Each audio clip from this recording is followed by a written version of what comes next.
Hey everybody, I'm Patrick and this is Rocky Mountain Style. If this is your first time here, then welcome, and if not, welcome back. I do videos on boots, footwear, other types of menswear, and watches. So if that's your cup of tea, please consider subscribing to the channel. Today, of course, we are going over the Vaer G5 Meridian watch with the navy and red bezel. It is a loomed ceramic bezel, 24-hour GMT markings. And if you're a watch person at all, and even if you're not a watch person, perhaps, you'll instantly recognize that this is an homage to the Rolex GMT Master, which is generally known as the Pepsi with the red and blue bezel. So the main design differences on the dial that are easily noticeable at first glance are the inclusion of trapezoidal indices at 1, 5, 7, and 11, whereas the Rolex has circles there. And then, of course, the date on the Vaer is moved down to the 6 o'clock location instead of at the 3 with the Cyclops like you get on the Rolex. I really like a 6 o'clock date. I just think it provides a little more balance personally. However, nothing wrong with a 3 o'clock date either. So if you want to hear a little bit more about the specs of this watch and also want to hear about my thoughts on it after wearing it around for a month or so, please stick around. Thank you.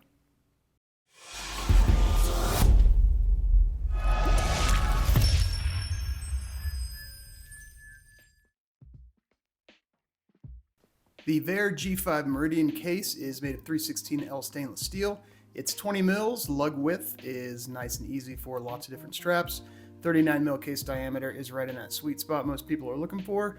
48 mils lug to lug means it wears right at about that 39 to 40 millimeter range, so it's going to fit your wrist if that's your normal size. It's 13.2 millimeters thick, which isn't as thin as I would prefer, but with a true GMT movement, it's kind of expected.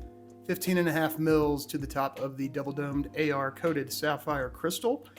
And we've got 200 meters of water resistance, aided, of course, by the screw-down crown. And the bracelet, the watch with the bracelet attached, which is how I prefer it, weighs 145 grams. Of course, inside the watch beats the Miyota 9075 movement. It's one of Miyota's nicer movements with the true GMT function, of course, and stick around, I'll show how that operates. It has a 42-hour power reserve, which is right in line with what you expect at this price point. It's a 4 Hertz movement, so you get 28,800 vibrations per hour, which of course means you get 8 beats per second to have that nice smooth sweep. Vaer has regulated this down from the normal -10 to +30 second range to -5 to +15. So pretty close to cost parameters, right? I mean, obviously not super close, but that's really nice for a watch under $1,000, and I'm glad they did that. All right, so let us go over some other stuff on the watch real quick. I guess first I want to just do some measurements here so that we can see how close we are to being correct. We're going to zero that out. All right, so we're at 0. All right, let's start off doing a little case measure. We'll do as best we can across. We'll go 16 to 4. See what that looks like. 40.7. Try to go as close to the crown as we can. And there. 40.3, call it. So they call this 39 millimeters, of course. So if we want to look really close, yeah, you can kind of see maybe maybe slightly the bezel overhangs the case, but it actually doesn't look like it does. It looks like it's right in line on both sides. So 39 millimeters, and maybe it's just me not being able to measure exactly down the middle because of the crown, but looks like it might be slightly bigger than a true 39. But yeah, looking close up at the case, you see a nice polished bevel there on the top, brushed on the side with an interesting shape. I think Vaer does a really good job making what's essentially a very simple case shape look a little less simple and less pedestrian. So I've always been a fan of their cases. Pretty short lugs. We'll see what they say. 48 is the spec that they call the lug to lug. So that there, you can see that measure, there to there. It's more like 46. So it actually might even be slightly shorter, but yeah, it wears fantastically. Let's try again from this angle.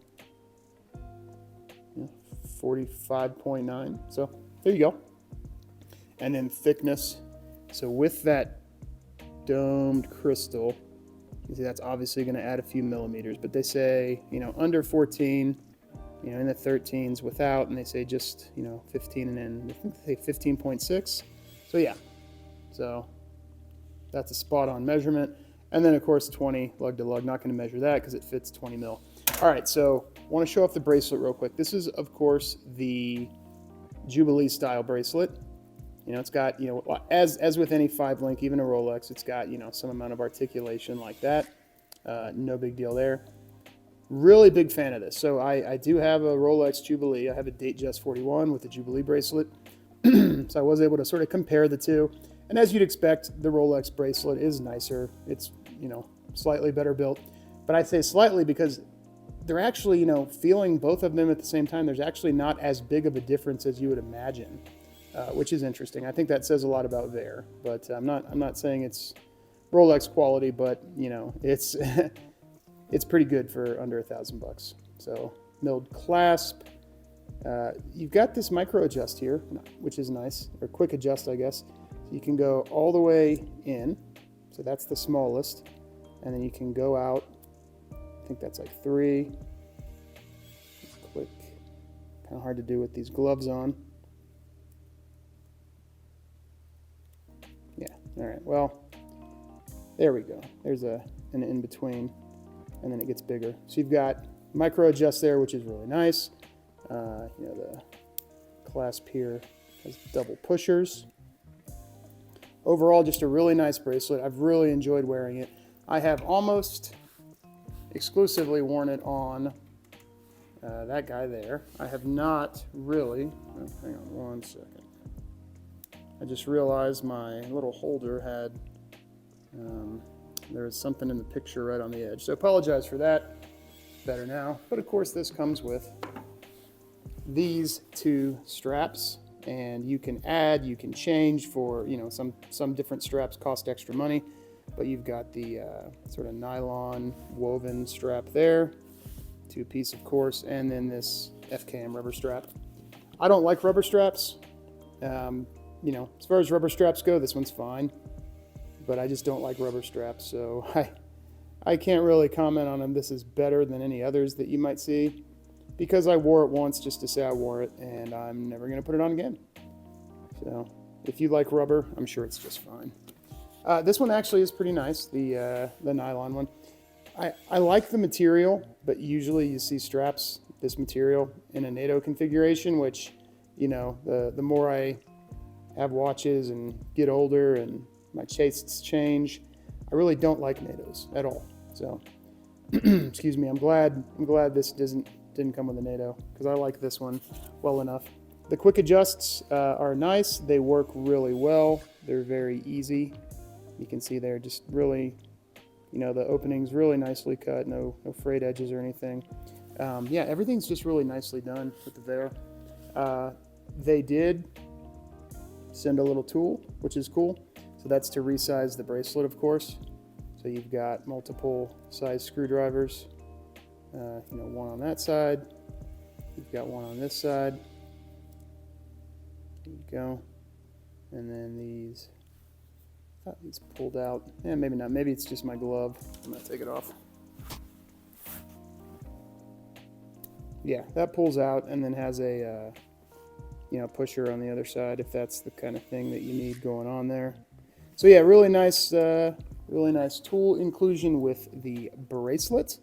And if you are interested in picking up one of these, or really any Vaer, I'd highly recommend picking it up on bracelet, because for me, you know, a watch in the high hundreds, you know, just under 1,000 on a strap like this, just feels a lot less special than when you've got the full bracelet, and it's really well done. So yeah.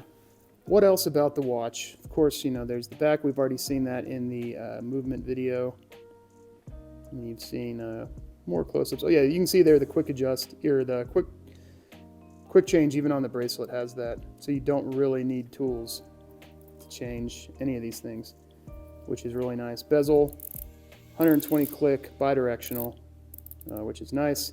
The GMT function right after this, I will put on a specific part where I already filmed, showing the GMT function, which, you know, takes a little getting used to, but really nice. And I was able to actually make full use of it on a flight. I wore this to Las Vegas a couple of weeks ago, and when we landed, went from Mountain to Pacific, and I was able to just, you know, click it back once and have my time set. So, all right, this is long enough on this section. Let us go forward to the GMT function section. Then I'll give my final thoughts, and then I'm going to throw on, well, yeah, I think that'll probably be it then. All right. All right, so to set the GMT function, of course, you're going to have the crown unscrewed.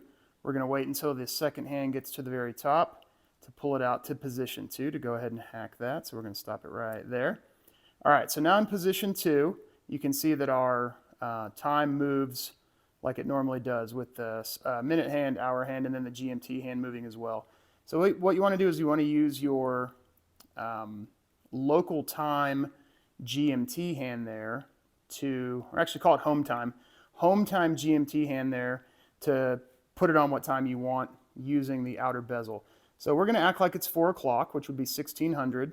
So we're going to go ahead and zip this over to 1600, which is right there. So you can see that's pointed at 1600. All right, let's say it's 4:05. So right there. So we have the home time set to 16:05. Okay.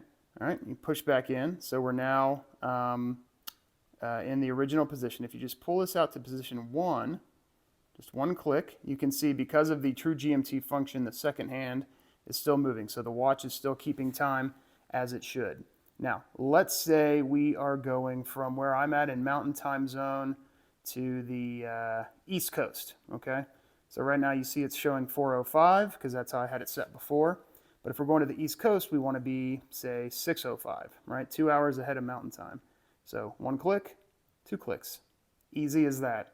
You can see the hour hand moves independent of everything else. And it doesn't slide, you know, it doesn't slide around like you're used to. It's a click. 1 click, 2 clicks. You know, just like that. Click, click, click. You know, and if it was tomorrow, let's say we were going, you know, halfway across the world. So if you go forward, watch, and then you see your date just switched from 19 to 20 down there, right? So now we're at, you know, 6 a.m. the next day, still 4 p.m. in our local time zone. And if you need to go back, you can go back, and it will move back to 19. And then we're back to 6 p.m. on our local time, 4 p.m. on our home time. And if we go back here, we're now at 4:06 p.m. both times. And you can see since I've been doing this, this has all continued to run. So we've moved on a minute. So that's how your GMT function works for this Miyota 9075 with the GMT function. So pretty straightforward once you get it. It can be a little clunky at first, but if you have any questions, you know, leave a comment, let me know, and I'd be happy to help out. Okay, to close out the video, I'm going to talk about my general thoughts about Vaer and about this watch in general. So Vaer I really like as a company because of their American assembled, drive. Not many companies are doing that anymore. I guess more and more are starting to pop up. I guess they're, that's indicative of the fact that there's a market for such things. People like me, perhaps people like you. But I really like the fact that they're bringing American assembled watches that are, in my opinion, punching at their price point or above, in the sub $1,000 range. So I think it's really cool. So this watch starting at $799 or going up if you have any optional, straps or bracelets like the Jubilee here. Given the true GMT function, the fact that you have a regulated Miyota movement that's going, -5 to +15 a day. It's closer to COSC certification than it is to something like a Seiko NH35. So you've got a pretty accurate movement. You've got a really nice bracelet. You've got an attractive watch that's a clear homage to a watch that has a lot of heritage and a lot of history, a big heavy hitter in the horological world. And you've got a nice story where you can talk to people about the American watchmaking industry. You can tell them about Vaer and start a conversation that way. So obviously, a watch is a watch. It's going to tell the time. It's going to look good. It's going to complement what you're wearing. So the watch is fine in those terms, right? There's really nothing special about it per se from a pure horological standpoint. It's a sub $1,000 watch that's well built. But from a how it makes you feel perspective, I think that's where it really sets itself apart. So there's no shortage of copies of the Rolex Pepsi, of course.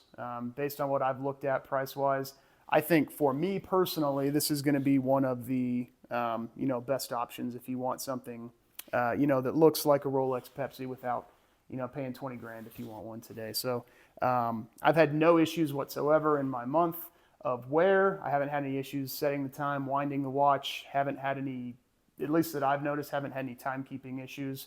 The bracelet's comfortable on a full day's wear. All three bracelets. I'm not a fan of rubber in general, but I did wear it just so I could talk about it. And as far as rubber straps go, it's a rubber strap. It works just fine. But I personally won't be using it ever again. Just don't like rubber. But yeah, really nothing wrong with the watch at all. I'm a big fan. And if you're looking for this type of watch and this is your budget, I think this should probably be at or near the top of your list. So definitely give it a check out. And if you have any questions at all, anything more specific that I missed or that maybe confused you a little bit, please leave a comment below and I would be happy to get back to you. Thanks.